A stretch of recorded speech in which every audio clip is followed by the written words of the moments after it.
having access to fresh water, to others who are too focused on where their next meal is coming from to even think of basic hygiene or primary education for their children. The United Nations, through their Sustainable Development Project, has set up a goal to eliminate extreme poverty by the year 2030.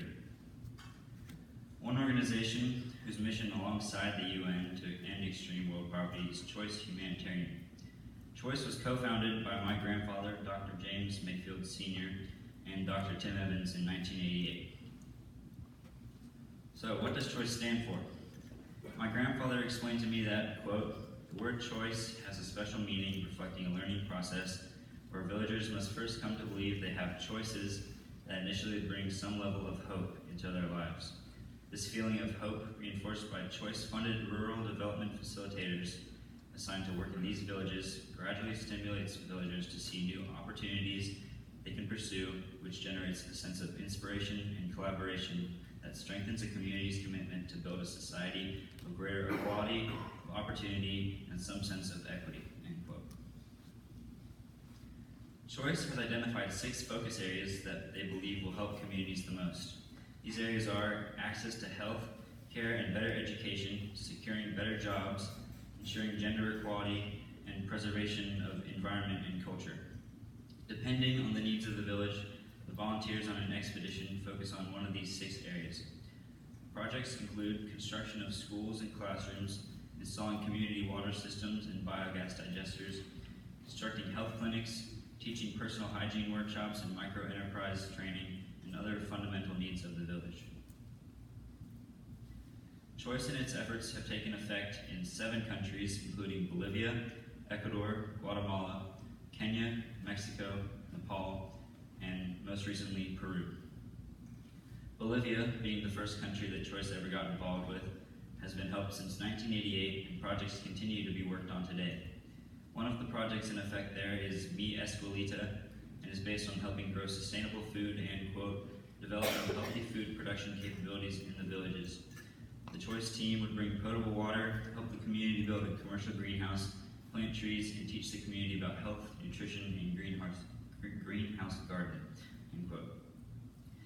This project is one of many in effect that helps the people of Bolivia learn how to be more self-reliant. Teaching them how to take care of themselves is very important so they can live on their own and become cleaner, healthier, and in a whole, give them a better lifestyle. One country that Choice has shown great interest in over the recent years is Nepal. Being one of the poorest countries in the world, Nepal has become one of Choice's biggest projects. Suffering from an earthquake with a magnitude of 7.8 in 2015, which devastated many parts of Nepal, Choice helped to rebuild the country by building homes and schools for the more rural and impoverished villages. Along with rebuilding, Choice has introduced technologies to Nepal that have helped create a more sustainable life with new things such as constructing greenhouses for off-season farming and taking out wood-burning stoves and installing gas stoves to improve the air quality of the insides of houses. Now, something as small as a stove may seem insignificant, but the upgrade from wood to gas significantly improved the life expectancy of the women who previously only lived up to 40 years at most, often dying from lung disease. Implementing these types of technologies into these rural communities helps develop and improve their way of life and gives them a chance to catch up to the rest of the world. Out of the 6 focus areas mentioned earlier, ensuring gender equality is very crucial for Choice in Nepal. In Nepal's culture, men have always been in charge and have given the women no say in anything. Choice believes that involving women is the best way to improve how projects run for Nepal. So with 50% of the rural development facilitators being women, they're able to create projects that are beneficial to the entire community. Because of this change, Choice's efforts were very successful and continue to help Nepal today. This past summer, I had the opportunity to travel to Peru with my father and my grandpa Mayfield, the founder. I was able to see the effects that Choice has had on people's lives for the better, and even got a chance to participate in a project to help build a school for the small village of Santa Elena in the district of Piura. It was amazing seeing how different the culture and lifestyle is there compared to here in America. Before we actually went to Santa Elena, we traveled around the district to different Choice projects that had been conducted just to get an idea of what it was like and what Choice has been doing there. One village had been working with Choice for about a year. They had small businesses running, such as selling handmade straw hats, ducks, pigs, and other forms of livestock. They even had set up their own pharmacy and had people running it from the village. It was very interesting to see the impact Choice had made on these people's lives, and made me even more excited to help the people in the village.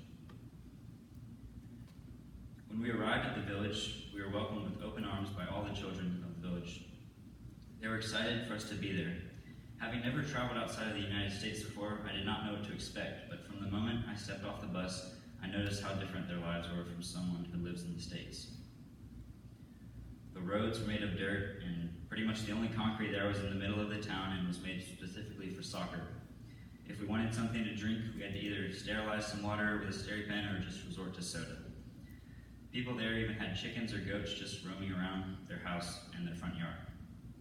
The kids had only one pair of play clothes and their school uniform to wear. It was quite a contrast from life in America.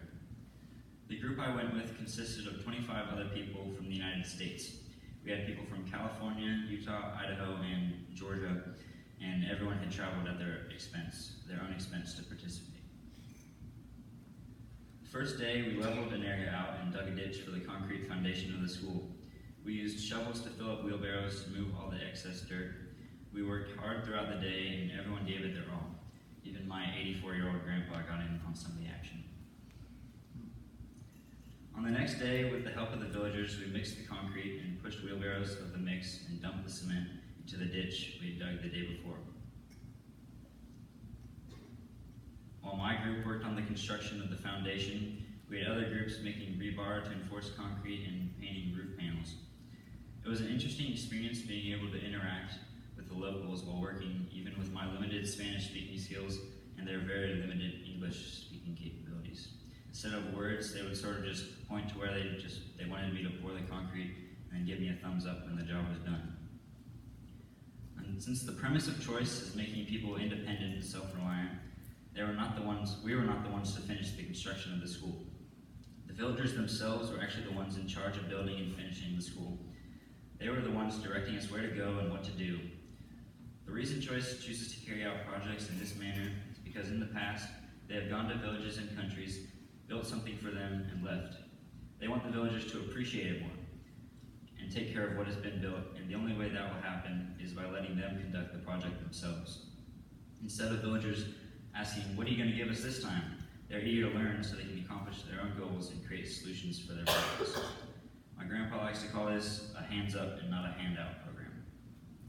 Guiding the people to get the satisfaction of accomplishing something so great and so useful for their community is one of the main goals of Choice.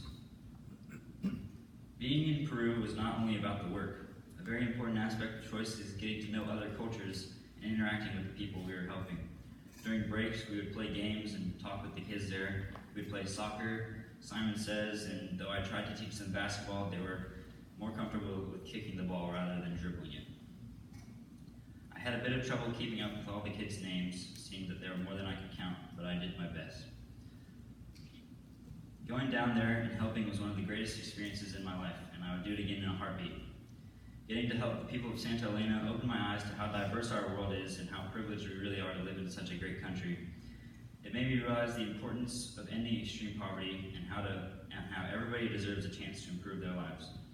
By educating the people from the villages on how to support themselves, we are giving them the opportunities to step up and make a difference in their lives. I'm so grateful that I got the opportunity to see firsthand how we can really make a difference in people's lives and give them the ability to have a choice.